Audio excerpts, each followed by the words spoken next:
I'm Angela McCann. Started this organization through Certified Senior Housing Professional designation, which gives us a lot of education. Since it's 10 and we're going to try to finish up by 11, we're going to go ahead and get started. But I wanted to ask you first, in this room, how many of you have either helped liquidate a house or liquidated one yourself? Okay, was it for a friend, family member, or part of your job? For a client, as part of my job, I'm just doing the probate on it. Oh, nice, okay. And you? It was for a realtor client of mine. Okay, nice. And yeah, I know what you did. That's great. So, how many of you found something in your closet that was older than 10 years? All right, okay, how about 15?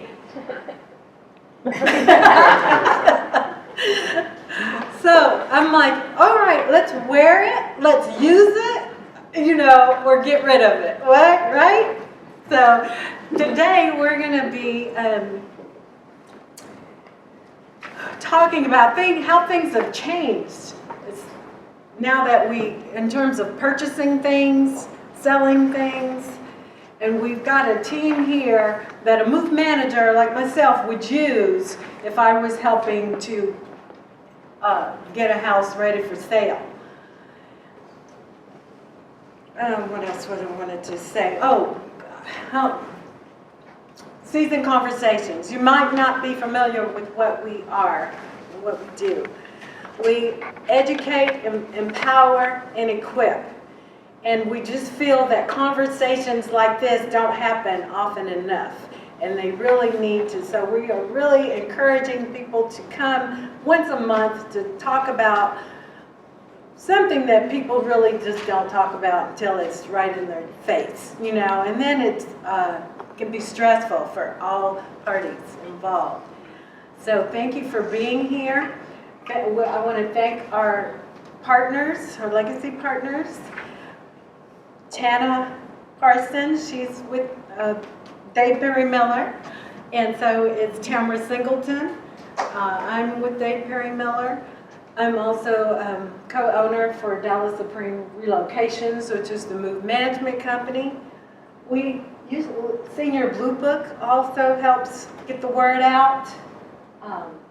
CSHP and CSAs, those are designations that feed into all this knowledge that we're sharing. Are any of you familiar with those designations? Okay. Certified Senior Advisors. They're all types of professions that are senior advocates. And Certified Senior Housing Professional, that is a doctor. She's got Senior Real Estate Institute, and she trains agents to really make a difference as they're serving senior clients and their families. Consider it done. That's a lot of you may have spoken to her. She'll give you a call. She's the virtual assistant that's been awesome in putting all of our materials together, and a great support. So, how many of you are ready to learn something today?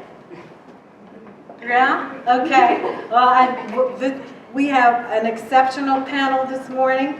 We've got the Pink Lady with the estate sales. Please come and take a seat. We've got an organizer, Tidy. What do we call it? Organized and tidy. Organized and Tidy. Leanne Holt. We've got Janice Lee. She's an appraiser of all quality things. And last but not least, Andrew Siegel. Where is he? Okay, there you are, in the back, with junk luggers. So as a move manager, this would make a great team for me as I'm helping someone. So I wanted to I wanted them to share things with you that could just really make a difference in your decision making. And I also like that there are options. And we like to offer clients as many options as possible. So you'll get to hear about all those today. All right, here we go. We're going to start with, on the questions, on your paperwork. So you've got our names, and then if you have questions, please write them down first, because we're going to hold your questions until the end. Make sure that we get all the pertinent information you may not know to ask. All right? All right, so Stacy, would you please share your name, title, and services provided by you and your organization? Yes, Stacy Gillespie, Pink Ladies Estate Sales, and we offer estate sales services. We do organizing, pricing, staging, all the elements that would go as you prepare to sell the contents of your home. Thank you. Andrew Siegel with the Junk Hookers of Greater Dallas. We are a full-service furniture and junk removal company, so we get rid of all the things that don't sell at the estate sale or that you just want to get rid of. Okay, I'm Janice Lee with Harvest Estate and Appraisal Services. I assign value to personal property. Simply put, I tell you how much your stuff is worth, and people usually are contacting me when they want to have a formal written appraisal, whether it's litigation, for divorce, for a donation, or for estate planning. I'm Leanne Holt. I'm the owner of Organize and Tidy. We are based out of Allen. We do service the Collin County area. We basically do everything from decluttering and organizing and getting the home better prepared for an estate sale company to come through and get an idea of what can sell, what needs to be appraised, and what needs to be held off. Thank you. Right. All right. I'm going to start with asking a few general questions about that estate sale process. So, with you, tell me, how do you determine when you meet someone or when they call you to talk with them, when you have a consultation, how do you determine if you're a good fit for them or if they're a good fit for you? That's a great question, and just like you say, being a real estate agent, location, location, location. Not that we want to turn any opportunity down, but first of all, if you are already in a gated community or have HOA rules, that can be difficult to hold, or may not even be legal to hold an actual estate sale. We do have to determine if it's profitable for everybody, because I bring in a staff of 3 to 4 people to help sell all the different items. I have someone designated as a cashier, designated to high-end items like jewelry and or high-end art, that type of thing, that really has to have an eye on it. So we have to determine that. I generally wouldn't take a sale if I can't determine that it's going to generate somewhere around 15 to 20,000 in total sales.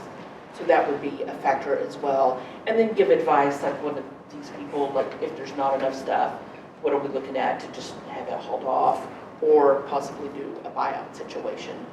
So those are all of the factors. Okay, very good. I'm going to ask you that same question, Janice. The question was, How do I you determine? determine Okay, how do I determine? a good fit? Okay, so usually when someone contacts me, the first question that I'm asking them is, why do you want the appraisal? And in appraisal language, we call that the intended use. So once I write this appraisal report, how are you going to use it? And then that will drive whether they actually need a full-blown written appraisal, which at a minimum, they tend to be 17 pages long. And that can be for one object. So again, how is it going to be used? Now, a lot of times when someone calls me and they ask that, they say, well, I just want to know the value because I want to sell it. That leads to other questions like, are you intending to sell it by yourself? Are you going to work with an estate sale company? Do you plan to consign it at an auction house? Are you going to consign it somewhere? how are you planning to do that? And so that's a different process where the document is not 17 pages. It's called an opinion of value, where I will do the research and tell them what it is. But a lot of times, if they're wanting to sell, then I'm going to hand them off to an estate sale company, or I'm going to talk to them about working with an auction house or working with a gallery, what that process looks like for them to make the final decision. So I'll lay out some options, and they'll decide which one they want to pick, and depending on which one they pick, I'll hand them off to the appropriate person. Okay. Yeah. Good, thank you. So if I'm the agent, and I know that their things, their valuables are not worthy of an estate sale, then I would, even if not, I'd probably talk to someone like Leanne first, an organizer. How would you determine if, I brought you a prospect, if it was a good fit for you? Okay, so we would determine, I'm going to piggyback off of hers, location, obviously. So when I say Collin County, I prefer to do business there, but I will go as far as Garland, and I have clients in University Park. So it's all based on whether the client has accepted the fact that they are going to be required to purge. I have had clients who said, I'm not ready, and wasn't a good fit for me, because I can go in and declutter and organize as much as I want, but if you're not ready to purge and let go of things, it will not work. Okay. And pricing. How do you price your? So we're for $70 an hour. It includes decluttering and organizing. So first, we do offer a complimentary consultation. So I'll come through and I will look at the client space and see, like she said, if it's a good fit or not. If it is, we'll determine what day I come back, and at that point I'll bring any items I need, which might be bins or organization, storage, that kind of thing. And at that point it would be $70 an hour, and I am a quick worker, so I don't run the clock. It does help. Okay, thank you. What about your fees, Janine? Well, I hold a designation with 2 organizations, so I like to explain to people when they say it's not cheap. No, it's not cheap to work with an appraiser. We are considered the specialist in our industry, so working with an appraiser is like working with an attorney. We do litigation, we write things for the IRS, so our time is costly. My fee is $275 an hour, and I have colleagues that charge anywhere from $125 an hour to $400 an hour. So it depends on the specialty and how long your project is taking and their experience of what you're going to pay to have their service. Okay, great. And Andrew, I'd like you to lump both things together. How do you determine a good fit and Sure. your pricing? So the good fit is really someone who, as you pointed out, are ready to let go. If they're, we've worked with a lot of people, especially hoarders, who just won't let go of the items, even if they realize that it's just a pile of clothing that they haven't worn for 3 years and sitting in the middle of the living room. But they just won't, they will not let go of it. And those are difficult people to work with. We still try to, we do our best, and my team is trained to have the right level of empathy when working with people. And it's not only hoarders, it's just seniors, they don't want to get let go of their grandmother's china. Nobody's used it, it's been sitting in the attic for 30 years, it still has a sentimental value to them. But they don't want it, their kids don't want it, their grandkids don't want it. So they're stuck with it. So we will eventually get it, and part of that is we tell them we're going to donate it, and that sometimes makes it easier for them to let go, and then we get them the donation receipt back. So that's the number one thing. The number two is having people understand that what we're selling is peace of mind and time. Because people will say to me all the time, well, I can just haul it to the dump myself. I'm like, well, sure you can, but you've got to find someone to help you lift that 6-foot tall china buffet and get it out the front door and get it into a pickup truck and strap it down and hope it doesn't blow off when you're going down the highway. Or you can hire us and have it gone within 30 minutes and not have to worry about your back. Our pricing is based on primarily a mixture of volume and time. So our truck holds 16 cubic yards, which is about 12 feet long, 8 feet wide, and 5 feet tall, but it's open top, so we can go higher if needed for tall items. And we charge based on how much of a truck or how many trucks you're going to need. And then for time where we're either having to work with the person or we're having to bag because they haven't bagged anything up and we're doing that process, we charge $120 an hour for 2 people to do that. All right, thank you. All right. So, I'm one. Ooh, where do I start? So typically we as the estate sale company get 40%, 60% of the total sales, the contents of the home go to the client. That includes, like I mentioned before, pricing, staging, setup. I think we talked about this on the phone. I hate to be negative, but what we are not are maids or junk lovers. That's kind of a different entity that comes at the end. But your initial 40% provides all of that. We're typically there with the house full. Let's say the client, a senior citizen's been living there 30, 40 years. It takes us about 2 weeks to go through that process of pulling out of closets, etc. So any additional fees would come at the end and are at the back of the contract to be determined, starting at anywhere from $400 upwards to remove the remainder contents, depending on who comes to pick it up, do they want it donated, etc. Also, there are additional fees if we need security for high-end items, which on occasion we do. Then I do pass those fees that are additional onto the client. Awesome, okay. What about options if you weren't the person for that sale? Say they had some good things, but Right. not enough. Well, sometimes we, as a company, will come in and buy out select items like jewelry, maybe costume jewelry that sells well, a collection of albums, vinyl. We're going to get into that later, what sells well. I would buy an entire vinyl collection, that type of thing, or offer them somebody else. I do have a gentleman that just buys wooden furniture. No leather, no fabric, because as we know, animal, etc. gets onto that type of thing. So he will come in and buy just your wooden furniture. And then I've got buyout guys for just the garage tools and that type of thing. So again, that's sort of getting into a separate entity, but I will try to work with them on other options. Okay, thank you. And how much time do you ask for? Again, to do it? a minimum of 2 weeks, and as you know, as a top producing agent, what's happening right now is I'm getting calls all the time. They've got 48 hours to move out, and that's just and I hate to use the word, and I don't like to use the word no, and even the buyout guys and even the guys that pick it up for free sometimes are either over inundated with items. I talked to one of my guys the other day. I'm like, can you help this lady? She's a VIP. He said, look, I just picked up 2 18-wheelers for $200.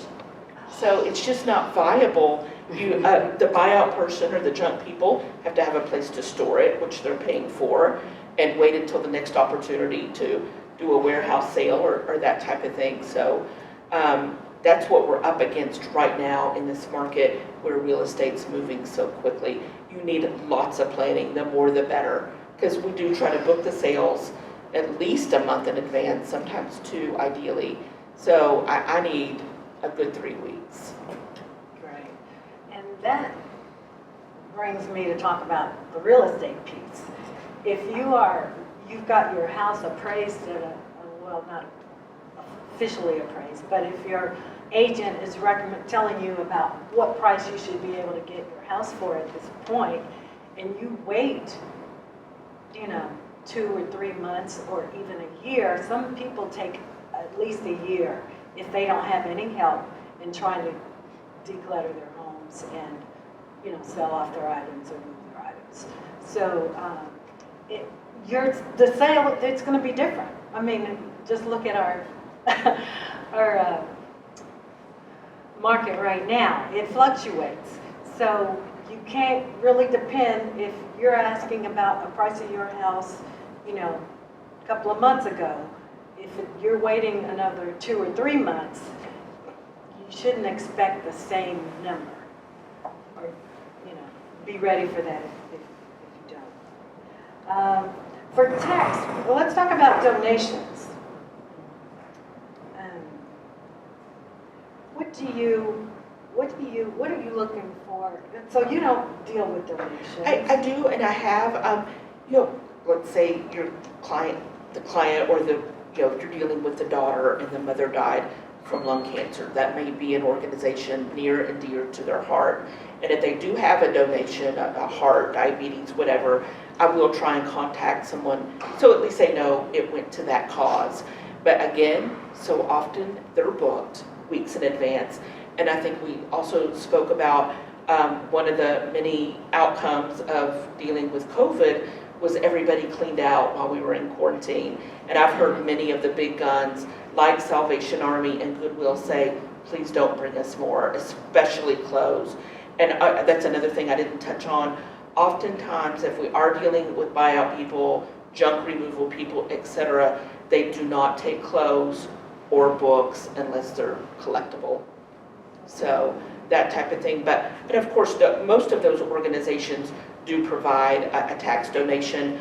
Again, with the fees, I do try to give my client an itemized list. That way, if it is in probate or they've had things appraised, that sort of thing, that's all listed there. They can present that to their attorney, their tax person, or do whatever, file it wherever. But I do provide a complete itemized list of things that they need for tax purposes and etc. For what they sold for? Correct, for what the item sold for. I got you. Right. Okay, thank you. How about you, Andrew? Talk to us about donations. Yeah, well, because of the industry, we take everything. And Yeah. when we're unloading from a house, and we often work with estate sale companies, so we'll come in on Monday, the estate sale's over, and then here's everything that's left. And sometimes it's just a little bit of stuff in the garage, and sometimes it's 5 truckloads. And it all depends on, what happened to that weekend. We had one day, it was a rainy weekend.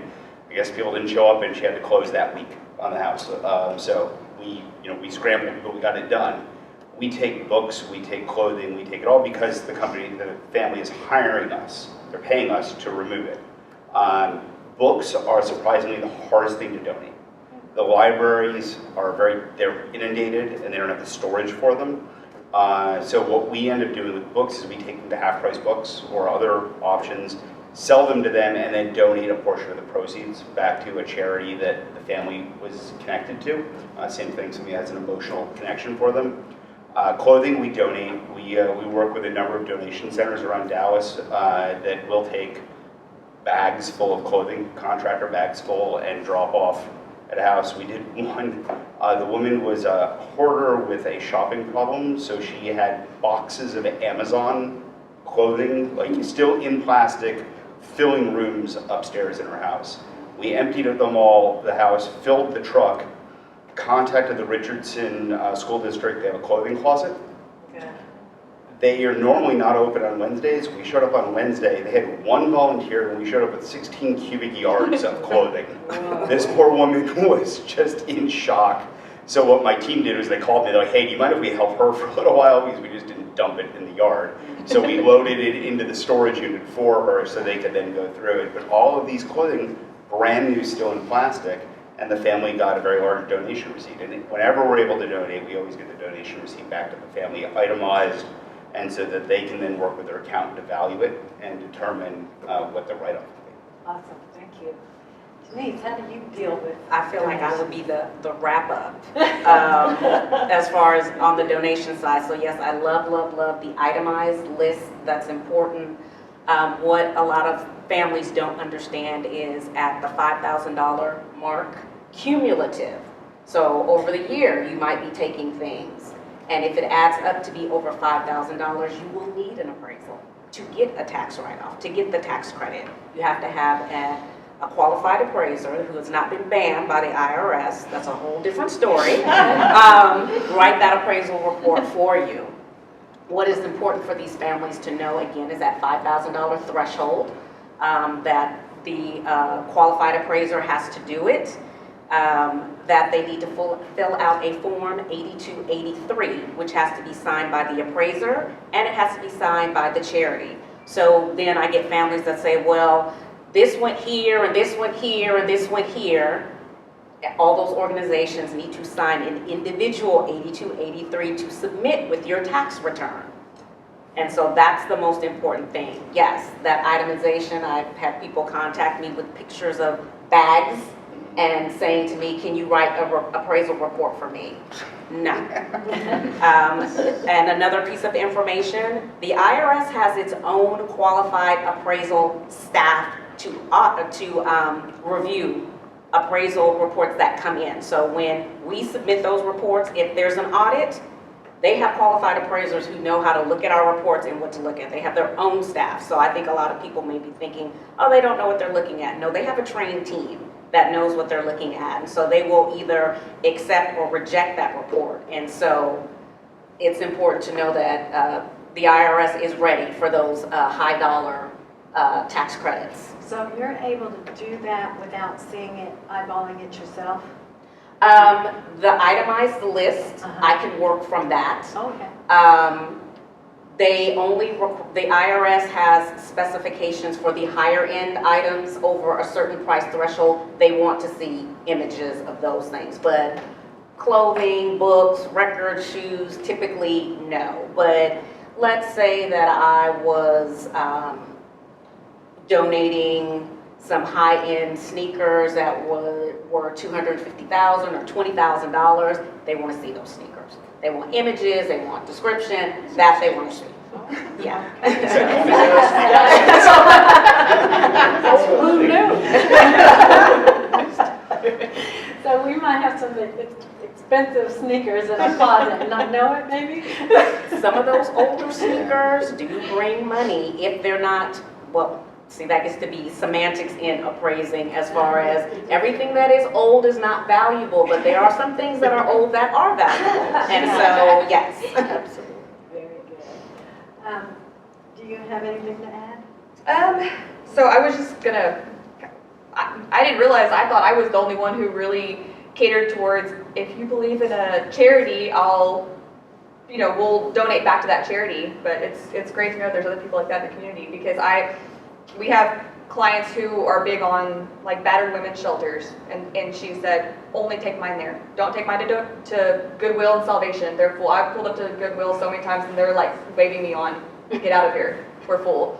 So I'm not gonna take it to the dump. It's not trash, it's donatable items. So if somebody has a church that they're big into and they have a charity, I take it to the church. So, and then we also do half-price books, and that money goes back to the client. So we do try to give back to them. Okay. Good. And so basically you're charging for your time? Yes. You can do that? Yes. Okay. Exactly. All right, well, let's talk more about the estate sale. What items sell the best besides the tennis shoes? Yes. We talked about that. Again, albums, records, vinyl. Don't throw away that old Rolling Stones record. I do very well with those. Antique toys, as I mentioned before, quality costume jewelry, especially from the 60s, 70s, that sort of thing. Antique toys, knives, weapons do well. I could go. I want to say, I talked about no to clothing, meaning like the bag's full. Yeah. But yes, vintage clothing does very well. Nike, old tennis shoes, that sort of thing. Designer, Versace, Gucci, that sort of thing does very well. And what does not? Oh, no, I'm sorry. I forgot to mention mid-century modern. How could I forget? Mid-century modern. Furniture. Furniture. It could be art that's mid-century modern. Yes, very well. And what doesn't? And the things that don't That sell? do not. Crystal and china. It's like we mentioned before, the baby boomers, I would say the 65, 70 years and above, our grandmothers all had 3 sets of china, maybe 4 or 5 hutches full of crystal. I typically can't give it away unless it's super special or mid-century, with the exception of barware. So that does very well. Sexy snacks, they have the bourbon, they're guns. Bourbon and guns. Denise, anything that appraises higher than people would expect or not? Sneakers. Okay. I would say, yeah, that's the sneaker industry. I think with all industries, or we all adjust to what's trending. So in the appraising industry, we are working with people who are elderly. However, when we start to look at their children and their grandchildren, those things of interest are not so much the china and the crystal, but it is high-end sneakers, pigeons, And they can be Yeezys. worn, the sneakers? Solely for collecting, as with a lot of collectors. There are some collectors who never take it out the package. There are collectors, a young man informed me, if you see them walking on their heels because they don't want to get a crease in the tennis shoe, because if they want to resell it, it has to look pristine. So there are collectors who wear things, like my husband has a 300 album collection of hip hop and jazz. He plays his records, so we don't get caught up on the whole preserving it. It's to use it to enjoy it. But yes, the sneakers, Pokemon cards, video games. When we're targeting the new generation that's collecting, that's what we're looking at. In the fine art market, African American artists are their market is just extremely, incredibly hot right now. I recently had a client in Dallas, an older woman who had like 12 pieces that she has just held on to over the years. And when I gave her report, I will not say her number, but I just told her and her husband, you may want to sit down when you open the report up to see the numbers.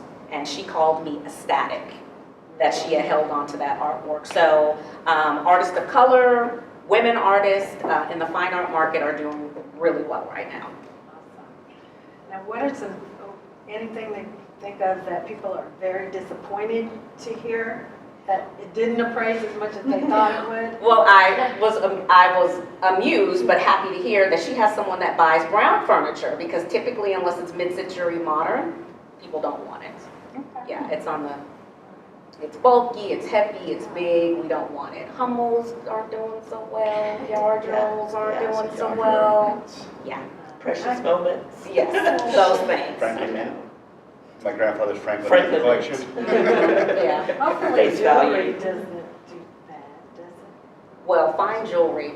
Holds its value. Great, silver and gold. The only other comment I would make about silver, the flatware services, I've found, and this is from my experience, not in Texas, but back east, that when children decide that they don't want them and they're getting rid of them, unfortunately, you're not getting buyers that want to buy it to use it, but buyers that are buying it and selling it, it's being melted down. Yeah. That's true. Yeah, so if you have it, use it or lose it. Yes, exactly. Okay, let's see what else. Okay, if everything does not sell in that course of an estate sale, what do you do? Go in the back room and cry. I wasn't going to say this out loud, but like the one we just did, I mean, I was truly, again, it goes back to houses are selling so quickly. And the new owners, of course, they want to come in. They just spend $1 million+ on that house. So you're, often under the gun, and I'm just calling whoever I can get to remove the stuff, whether that be a junk removal service, a buyout person, and again, that just goes back to their availability. But yes, of course, they want, all the remaining items out of the house. In some instances, a client will say the family will take care of what's left, and and if we are under a time crunch and I'm setting up the next sale, I state in the contract I'm breaking down my tables and we leave, and I'll give them some suggestions. Awesome, So. thank you. Is there anything I haven't asked you, Stacy, that you you like to address before we open it up for questions? Well, you touched on too, Denise, about collections, and we mentioned that on the phone as well. Star Wars collections, those types of things, things up in the attic that are hidden and maybe they forgot about. The toys like Atari that I grew up with, game systems, old ones do really well. That's a hot market. Even like maybe some of the first Apple computers, those type of. I think also I forgot to touch on. I said, I mean that's a thing. There's separate entities you could go off on rabbit holes, but Pyrex does wonderful, especially the colors, the pink, the oranges, the greens. I mean, that I've got people lined up that want to get that. And so often I think something that surprises a client, sometimes they don't see this end of it. Oh, and designer purses, you talked about Tanisha. Oh my goodness. I've seen people knock each other down for that type of stuff. So I often, depending on the neighborhood, start the sale at 10 a.m. I will have people camp out, spend the night, and be there no matter what the weather, whether it's below 32 or 110 like it has been all summer. They'll be waiting at 7:30. They bring their chairs. They vie for position. I've seen them sit on each other's shoulders and go, where is that Gucci purse? I want to be the first in line for that. So these are just some of the things that maybe as a consumer or client you're not aware of, but there's, I will say don't throw anything away, not meaning trash, because hoarders sometimes will hang on to that old Whataburger cup. But, don't throw anything away because until we do look and appraise it and that sort of thing. So. On the bags, does it matter how old they are? No, that vintage does great. Okay. So, yeah, hang on to them. They do very well. And I didn't get to ask you about your green services. Oh, so yeah, we really try to be the green opportunity or the green option in this industry. So we do make that extra effort to donate or recycle. I have a number of my employees came from our competitors, some of the big players in the industry, and they have a recycling logo on the back of their truck, but he said, they just go to the landfill, and they're just dumping it all in the landfill. We take the effort when we're loading the truck to put Don and I worked on a job last weekend. We put the trash in the back of the truck, and then to the left side was all the metal that was going to be recycled, broken lamps and that sort of thing. And on the right side was all the donatables. Our next stop was St. Vincent de Paul. Dropped off the donatables, go back to the warehouse, put the recyclables into a bin that'll all go to the metal center. Then wait till we have a truck loaded full of trash, and then we'll take that to the landfill. But really, I'm very passionate about that. I was just asked to serve for my district on the mayor's environmental council. So I'm getting very involved in what is the city doing, because I'm very concerned about our landfill. It keeps filling up. Cummins Bluff, it just keeps filling and filling and filling. And the population keeps growing, and you can't just build a new landfill. So we've got to find better ways to keep it out of there. Which one thing I think you pointed out or mentioned briefly is that a lot of times in a house there's stuff that just won't sell. We did a house on Swiss Avenue. It was the something Savage house. I can't remember the name of it. And they had a line supposedly down the block. They did $100,000 in 3 days. Yeah, that's 40% of that would have been nice. Yeah. Then they had a bulk buyer come through and load up 2 truckloads and write them a check for like $10,000 or $20,000. And then we removed 15 truckloads of trash from the house. Oh. Every corner, the woman who lived there wrote the book on historic preservation, literally the book, and all of her notes on cassette tapes and all of her records and boxes and piles of blueprints. There was one closet that was filled. When we emptied all the papers out, we found out it was a bathroom. But nobody had a clue because it was so filled with papers that she just used it to store her notes in there. And so it's those that's the extreme example, but a lot of times there's just stuff stuck in nooks and crannies and that sort of thing, old metal that's just not going to sell, and we'll come through and take it all away and then make sure it doesn't end up in the landfill, or do our best at least. Well, thank you for that. Can I add just a little piece on that this kind of goes hand in hand? What a lot of people also don't realize is when I do have a guy that's not really with the company, but removes the actual trash. It's expensive now to go to the dump. They have to pay fees just to enter in. They can only go on certain days of the week, so it's not a matter of just snapping your hands and saying, take this junk away. It does have to be strategically planned out. What day are we gonna do it? How many hours is it gonna take? But there are a lot of fees. You get in big trouble or a fine if you try to put it in a restaurant dumpster. And people try to do that. As you know, all of us as homeowners, that you get fines if you put it out on the curb on the wrong day, or it's coming out onto the sidewalk. Trash removal is a business. Look at waste management. Isn't there a sports stadium that's waste management? Yeah. It's big business. But there are fees involved with that, with trash removal. Well, and as you alluded to, the big wooden furniture legal desks. I remember growing up and I always wanted one of those massive park desks. That was like my dream. Well, now everybody's trying to get rid of them. Yeah. And the problem is they're often assembled in the room where they sit and reside for 40 years. And to get it out, we have to take a drill to it to take it apart to get it out of the room. And then people are like, wait, why are you wrapping that up in a furniture blanket? We're just getting rid of it. And I'm like, because I got to protect the walls. Because if you as the realtor don't want to walk into that house on Monday afternoon for the big gouge taken out of the molding. Yeah, I appreciate So- that. Yes. Smart. That's Okay. How about you, Janine? I am going to jump onto your story about the woman who wrote this book, who Yeah. had all of this documentation. I was fascinated. My first question was, did y'all throw the paperwork away? Yes. Okay, and here's why I cringe. What people don't realize is that documentation, those archives, when someone is so specialized and it's coming from a perspective that people have not heard before, there are institutions that will take that paperwork, those pictures, all of that stuff as a donation to get a tax write-off. I had a client who did that for a great uncle. She got over $40,000 for those pieces of paper as a tax credit. So as you're working with clients and older people, if they have, and the paperwork is tedious to look through, but sometimes it's because we have history and we are now in a space of society where we want to be more inclusive and hear different perspectives, different sides, that the untold stories are very valuable. And so that paper can add up to be quite beneficial to the family versus being thrown out. Thank you for that. Well, anything else that I didn't mention that you would like to? I was gonna say with Organized and Tidy, so I use my personal two truckloads of the dump for free.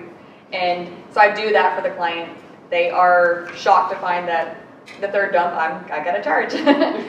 But I did that for a client after an estate sale. The whole garage was full of stuff that was donated, but I took 2 free dumps and called junk loaders in, and they took the rest and did tell me we donated the stuff, and what was trash, so they did take care of it. Awesome. But yeah. Okay. Now, any questions from the audience? And you may have mentioned, I just didn't catch it for Pink Ladies. What area of the Metroplex do you cover? I specialize in Lakewood, Lake Highlands, and Lockwood, but I've gone as far as Frisco if the Okay. opportunity's right. All right. Because again, when everyone knows, fuel's high right now, and you've got a lot of, it's an hour to Frisco in traffic if you're lucky. So I specialize in that area. Jeez. You're just talking about organizations that take papers, notes. Are there organizations also that'll take old photographs? We just had a family that Yes. I couldn't believe the family didn't want them, but the photos going back to the 1800s, and somebody had actually taken the time to put on there who the people were, what their relations were, but the family didn't want them. So that's one of those things that can't go to the landfill. So I'm holding on to it until I can find a place or an organization or what have you. Is there like a catalog of these various organizations, or how would I find that? I'm not aware of a catalog. I just happen to know quite a few museum directors, historical house persons. I would say if it's regional, Southwest Texas, I would start with some of the local libraries, actually. I walked in to borrow books for my daughter and saw they were asking for items that people wanted to donate that's focused on their little town, if they had that. So you might try some of the historic houses. for clients, sometimes you have to shop outside of the region. Everybody loves to think about the Smithsonian's. Yes, they do take stuff a lot of times though. Those things remain in storage. People don't see them, so I really do advocate to give to regional museums, regional historic houses, and even some universities are interested in documents. So start local and then branch out. Okay, Ryan? Hey, good morning. My name is Ryan Williams. I'm a financial advisor with Edward Jones, and we do estate planning as well, liquidation, but it's more so on the portfolio side. And I've done a few of them. So in the midst of an hour-long appointment, I could work a few different hats. I could be the financial advisor, I could be the counselor, and I could be the therapist as well. So my question to you guys, with your company, with your individual companies, do you guys have someone who's designated to be that therapist or counselor or even listen to ear for the grieving families? I mean, I'm not a certified therapist. But I'm a Libra. I don't know if you are. So people kind of gravitate to me and just start telling me about their problems. But I feel like I really started doing organizing because of the show orders. That for some reason was so interesting to me, and I wanted to know why. Why are they doing this? What happened? And my grandma, before she passed, she hoarded certain things, but she also grew up in the Depression, and she was so afraid of losing stuff. And so that was key of why I love helping seniors go through this process, because it is hard for them to let go. And you know, when their significant other has passed, it's like, well, that was his shirt. And so I like to sit down with them and have a one-on-one, heart-to-heart, and say, like, what's going on? And so I try to do that as best I can, but I don't ever force it on them. So yeah. As an agent, it's a must. It's a must. I mean, especially if you're a certified senior advisor, you just know how to talk to people. Listen. Go ahead, Jim. I would say all of us have a why. My why was I loved old objects and things. However, being an appraiser, a lot of it I did on the estate side. And I worked with various families. And where it really hit home for me is when I had to be the executor for my father's estate and my mother's estate. And I was able to put a lot of the things that I did for clients, I could automatically do it because I did it and I was able to go on autopilot. However, our clients can't do that. They're emotionally struggling, they're trying to get through the paperwork, they're trying to sort through things. And so that compassion of, wow, there really is a need for this. My desire is to help people. And so I love the name Seasoned Conversations, because in my own company, my tagline is for the changing seasons in your life, because people go through various seasons in their life, and in all of those seasons, they can probably use our help. And as an agent, if these two spent too much time talking and counseling, I'd be like, let's get this thing done. But go ahead. Did you have anything else Well, to yeah, add? I do, and just Yeah. in line with all of this is that one thing I did that's so important is, I think the way my husband put it, is it excludes the presence of the owner when we're setting up. And because it is emotional, whether you are just downsizing or a family member has passed away, each and every item is sentimental to them. That's why they kept it in the first place and had a special place for it.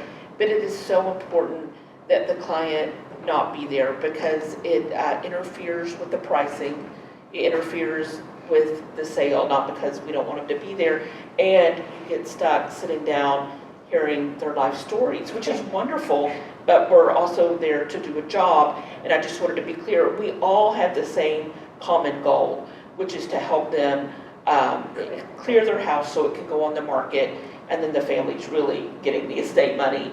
And that we all have that common goal, is to work together with the appraisers, with the removal people, etc., to get that job done. And I would just suggest, is there a clergy member that you could speak with, because you do really get into the emotional aspect of it, very, very emotional. So. Can I add something real quick? I want this on recording. I prefer for the client to not be there. It does make it a lot easier. Because they are over your shoulder. And I was kind of sitting here as y'all were all talking, and I was thinking, if, let's say we all work together on the same job, who would go in first? So it's kind of like, I would go in declutter, you would hold the estate sale, you would haul the junk, and you would appraise. So I was like, okay, so I am the one that goes in and is usually there with the client that says, all right, let's start from the first step, go. And so that's where it's the hardest for me to not have the client there, because they're like, and it's the first process. Yes. So they're just getting started. And I have a decluttering job in a few weeks, and I'm so excited because they said, we're going to leave you the key, lock up when you're done. And I was dancing in my living room, so yeah, I do prefer. I'm kind of thinking Denise would ideally be the first, just so we don't donate something that's worth. It depends. A lot of money. Yeah, it depends. Thank you for the time. If it's worth it, I'll save it for you. With us, it's interesting because we're not selling the items. We get called in one of two times, either after the estate sale is over and the appraiser has already pulled out or identified the items that might go to auction or consignment. And hopefully they've already worked with, before the estate sale even happened, they've worked with a home organizer to figure out what they're taking with them, and they've got that boxed up, and what they're not, and what can stay for the estate sale. And then we come in and remove everything that's left. The other option we get called often is, I just sold the house, it's closing in a week, I don't have time for an estate sale, the estate sale companies are booked, just empty it. Like literally here, we've had people say, here are the keys to the house, we've taken what we want, the memories, empty the house so we can have it worked on and sell it. And in those cases, I am the one who's working directly with the client and walking them through the process. And again, the donation aspect, that we take that time makes a big difference to them, because then they know their mom's clothing isn't going into the landfill. It's going to get donated, and I'll pull out a pantsuit out of the closet and be like, someone's going to wear this to an interview. I mean, we had one client, she was like, I can't get rid of these. These were dishes that my mother got as a wedding gift. She's like, I can't get rid of them. They were in her storage unit. She was spending $3,000 a month on storage units. Yeah. And we got her down to one storage unit from 6. And I finally, after talking to her, she finally said, you know what, go get my mom's plates, they're gone. Because she's better someone to use them than to sit in my storage unit for another 20 years. Yeah. And if I could have had one other person on this panel, it would have been someone that owns a storage unit, letting you all know how much money people spend on things they never see or never plan to use again. It just breaks my heart. So, with that, I think we are at a closing. Did we have any other questions? Yeah, go ahead. Hi, my name is Stephanie, and I have truly enjoyed this. Thank you. I am, I'm going through a lot of this right now. Trying to downsize. Angela and I are very good friends, and she has talked to me about getting help. She's like, Steph, you can't do all of this by yourself. So, I've been in the same home for 30 years. And I worked for 26, and I commuted and just moving, And now my mom is still living, but she has a 2-story home.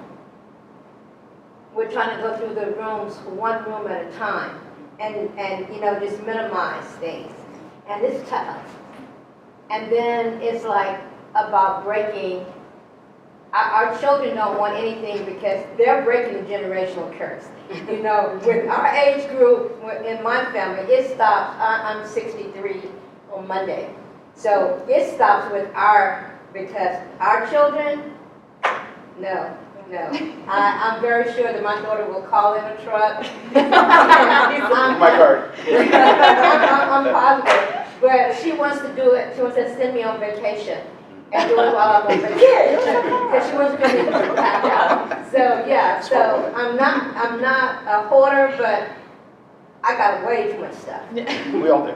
Way too much clothes. But just listening to you all, it gives me so much inspiration, I tell you. So really enjoy being here today. Can I give a little bit of advice? Because you made me remember something else. And Yes. happy birthday, fellow Virgo. But I'm the cusp of Libra and Virgo. Yeah. So, definitely is, yeah, one thing I forgot that's so important, and you already touched on it, was please have your family members come through first. The nieces, the nephews that want to get that special item that belonged to you or grandma or whoever, because I don't want to come over and see what's not for sale. Does that make sense? It does. So you'll do that, have everyone go through. And I know, who was the organizer, Marie Kondo? You know, if it sparks joy, if it brings you that special memory, please keep it. If you haven't worn it in 30 years or whatever, please get rid of it. Please get rid of it. Or I think it was Martha Stewart said that as you're going through your closet and you haven't worn it in 6 months and it's not seasonal, get rid of that. Okay. You know what I mean? That's just a kind of a good rule of thumb to get you started. Is you have everyone come through, and if you haven't been using it, and certainly if it's in storage, like Angela said, please get rid of it. Yes. Or that spare bedroom or that junk drawer. Start cleaning that out one at a time, but definitely have your family come through and get what they want before you even call us. Okay. Use that money for storage for your grandchildren's education. Yes. Yeah. That's a great idea. Right. So, Okay. yeah. Anything else? Okay. Who has worn something that's over 15 years? Who wore something today?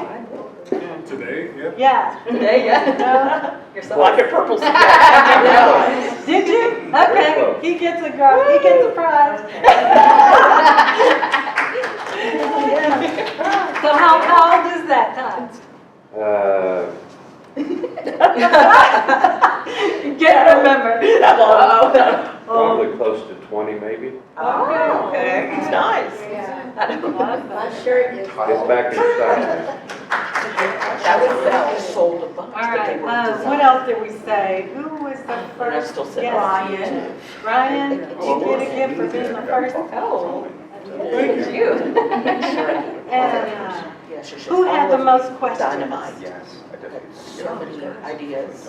I'll definitely be calling you more at the end.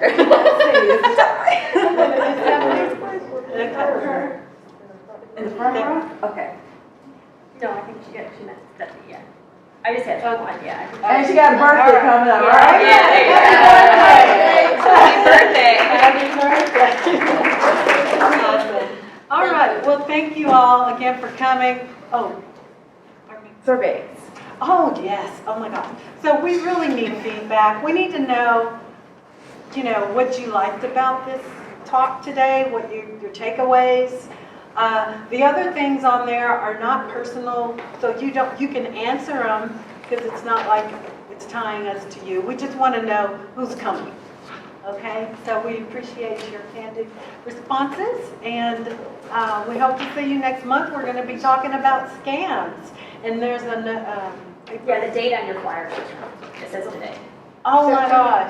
So I think I was So it's the second Thursday of October. Oh, It's right on the what? side, it's just October 13th. October 13th. It's right up there, it's just wrong on your flyer. Okay, good. Okay, thank you all again. Thank you. Let's give them a big hand. Thank you. Thank you.